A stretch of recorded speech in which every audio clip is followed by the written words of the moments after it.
Oke, selamat datang di channel YouTube Teddy Saharin. Nah, kali ini kita akan membahas soal-soal SBMPTN. Langsung saja kita mulai. Sekarang kita bahas soal nomor 20. Soalnya bisa kalian lihat di sampingnya. Nah, pada soal nomor 20 dikatakan nih ada balok ya. Jadi ada balok berada di dalam tangki ya, dari dalam tangki. Jadi baloknya seperti ini, baloknya kemudian ini diikatkan pada bagian dasar tangki. Nah, diketahui di soal bahwa massa baloknya itu tidak lain adalah 7,5 kg. Kemudian volumenya balok itu sama dengan volumenya balok 0,01 meter pangkat 3. Kemudian rho-nya air. Jadi rho-nya fluida ya. Rho-nya fluida itu 1,0 kali 10 pangkat 3 meter pangkat 3 kilogram per meter pangkat 3 ya. Oke. Atau ini sama ya dengan 1000. Kemudian ditanyakan kira-kira berapa tegangan talinya. Jadi tegangan talinya berapa. Nah, itu baloknya tercelup seluruhnya ya ke dalam air. Jadi baloknya tercelup seluruhnya ke dalam air. Saya kasih batas dulu ya, ini batas airnya misalkan. Nah, kita gambar dulu gaya-gaya yang bekerja. Nah, kan di sini pasti ada gaya beratnya balok. Jadi ada di sini M balok dikali G. Kemudian selain itu ada juga gaya tegangan tali. Jadi di sini ada gaya tegangan tali. Oke, jadi tegangan tali. Kemudian selain itu dia juga akan memperoleh gaya ke atas ya. Jadi ada gaya ke atas F Archimedes ya. Nah, sekarang kita selesaikan. Nah, jadi kita akan gunakan persamaan sigma F itu sama dengan 0 ya. Jadi kalau di fluida statis itu kita selalu pakai sigma F sama dengan 0. Nah, berarti ini bisa kita tulis, berarti gaya yang ke bawah itu pasti sama dengan yang ke atas ya. Oke, berarti yang ke bawah ada tegangan tali sama ada MB kali G, kemudian yang ke atas ada FA. Berarti ini bisa kita tuliskan T ditambah dengan MB dikali G. MB kali G ini sama dengan FA ya. Oke, berarti T-nya itu sama dengan FA dikurang dengan M benda dikali dengan G. Oke, sekarang FA-nya atau gaya Archimedesnya itu sama dengan rho-nya fluida dikali G dikali V. Nah, dikurang dengan M-nya benda kali G. Oke, berarti rho fluidanya 1000 ya. Jadi 1000. G-nya 10. Kemudian V-nya itu 0,01 dikurang M bendanya 7,5 dikali dengan G-nya 10. Nah, ini kalau dikali kita dapatnya 100, kemudian ini 75, berarti T-nya itu sama dengan 25 Newton. Oke, jadi T-nya 25 Newton, berarti opsi yang benar adalah opsi beta.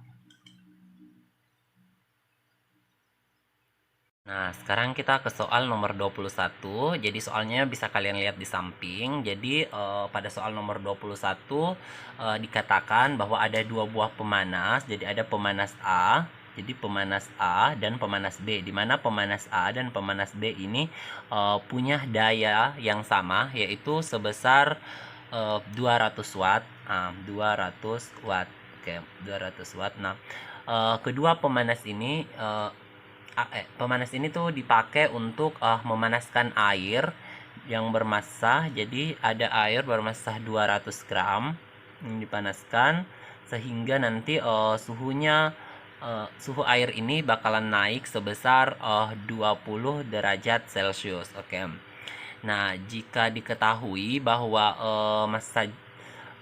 kalor jenisnya air itu C-nya air itu sama dengan 4,2 joule per gram Kelvin. Nah, kemudian efisiensinya B adalah 75%, efisiensinya A. Jadi bisa kita tulis ya, efisiensinya B, pemanas B itu sama dengan 75% efisiensinya A, atau ini sama kalau kita tulis 3/4 dari efisiensinya A ya. Nah, kemudian ternyata pemanas A ini, jadi pemanas A ini butuh waktu. Jadi pemanas A ini dia butuh waktu sebesar 105 second supaya suhunya air bisa naik 20 derajat Celcius. Nah, pertanyaannya adalah kira-kira berapa waktu yang dibutuhkan oleh pemanas B supaya suhunya bisa naik sebesar 20 derajat Celcius. Oke. Nah, jadi untuk menyelesaikan soal ini kita tulis dulu ya persamaannya untuk pemanas A dan pemanas B. Oke, saya tulis di sebelah sini ya. Jadi pemanas A dulu. Pemanas A. Oke, pemanas A itu kan Q-nya kan pasti sama dengan efisiensi kan dari energi listriknya ya. Oke, energi listrik. Oke. Jadi karena kan energi listriknya nih yang diubah menjadi energi kalor ya, berarti ini bisa kita tuliskan MC delta T itu sama dengan efisiensinya A, di mana kita tahu bahwa energi listrik itu tidak lain adalah P-nya dikali dengan T. Berarti bisa kita tulis di sini PA dikali T, TA. Oke. Nah, kemudian untuk pemanas B, jadi untuk pemanas B,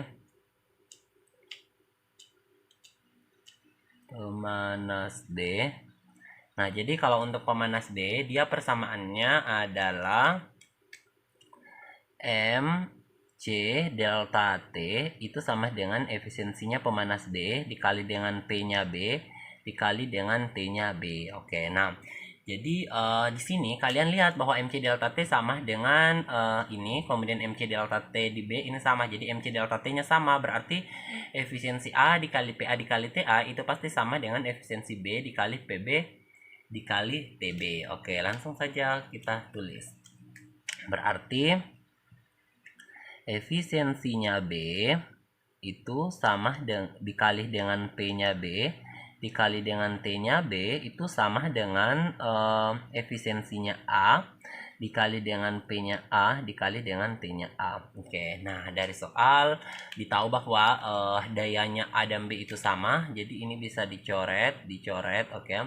Kemudian efisiensinya B tidak lain adalah 3/4 efisiensinya A, jadi dia 3/4 efisiensi A dikali TB sama dengan efisiensi A dikali dengan TA-nya adalah 105 second. Nah, jadi efisiensi A-nya bisa kita coret. Jadi ini bisa dicoret, ini bisa dicoret. Oke. Berarti kita bakalan peroleh. Nah, jadi kita bakalan peroleh TB. Jadi TB-nya ini bakalan sama dengan 4/3 dikali 105 second. Nah, kita bakalan dapat 140 second. Jadi jika kita panaskan menggunakan pemanas B akan dibutuhkan waktu sebesar 140 second agar suhunya bisa naik sebesar 20 derajat Celcius. Jadi opsi yang benar adalah opsi beta. Oke adik-adik, jadi pembahasan kita cukup sampai di sini. Terima kasih, jangan lupa di like, share, dan komen. Dan bagi yang belum subscribe, jangan lupa di subscribe ya. Assalamualaikum warahmatullahi wabarakatuh.